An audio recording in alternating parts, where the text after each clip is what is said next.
Deemsa karaa dheeraa si wajjin eegalee Yesuus nan gatine akka namaa taate rakkoo koo ilaaltee garaan jabaatini.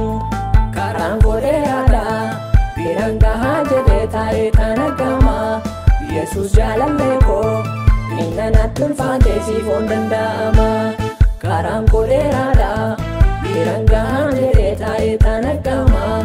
Yesuus jaalallee koo inni natti ulfaatee siif hin danda'ama.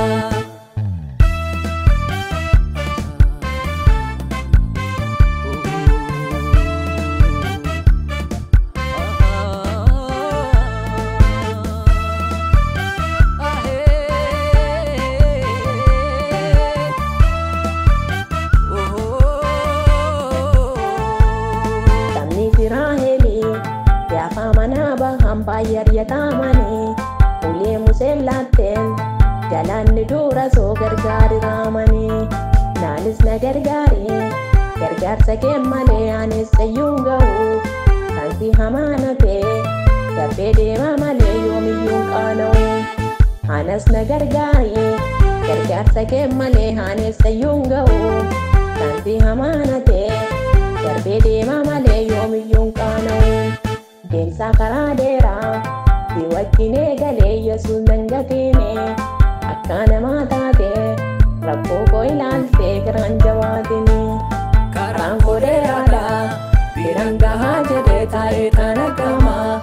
Yesuus jaalallee koo inni natti ulfaatee siif hin danda'ama. Karaan koo dheeraadha biraan gahaa jedhee taa'ee kan argama. Yesuus jaalallee koo inni natti ulfaatee siif hin danda'ama.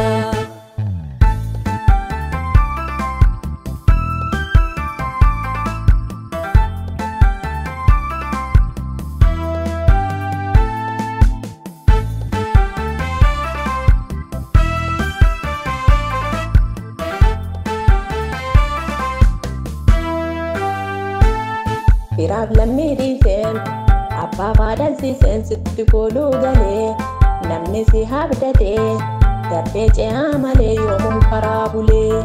Wabiin koo si qofaa ormaa garaan beeku itti nanniisine isaa yeroo hundaa dhokatee na eegu sitti nan kenni.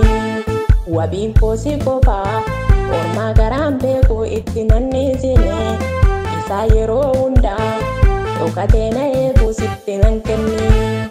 Deemsa karaa dheeraa si wajjin eegalee Yesuus nan gatine akka namaa taate rakkoo koo ilaaltee garaan jabaatini.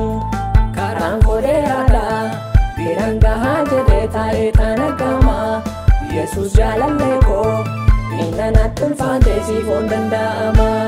Karaan koo dheeraadha biraan gahaa jedhee taa'ee kan argama.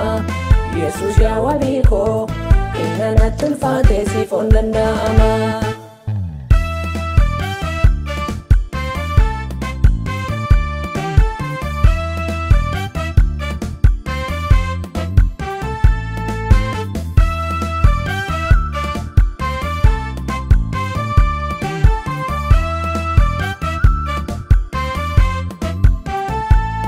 Yesuus koo wabii koo akkamittiin dhuftee argitee madaa koo anoo hin himanne hundayyuu dhasseeraa obsaa icciitii koo sumaa qofaan argee isaananii dhossee mimmaan dhangalaasu waaqa koo wabii koo har'aa ta'ee boruu hanga dhiigeen baasu. Yesuus koo wabii koo akkamittiin dhuftee argitee madaa koo anoo hin himanne hundayyuu dhasseeraa obsaa icciitii koo sumaa qofaan argee isaananii dhossee mimmaan dhangalaasu waaqa koo wabii koo har'aa ta'ee boruu hanga dhiigeen baasu. Deemsa karaa dheeraa si wajjin eegalee Yesuus nan gatine akka namaa taate rakkoo koo ilaaltee garaan jabaatini. Karaan koo dheeraadha biraan gahaa jedhee taa'ee kan argama. Yesuus jaalallee koo inni natti ulfaatee siif hin danda'ama. Karaan koo dheeraadha biraan gahaa jedhee taa'ee kan argama. Yesuus jaalallee koo inni natti ulfaatee siif hin danda'ama.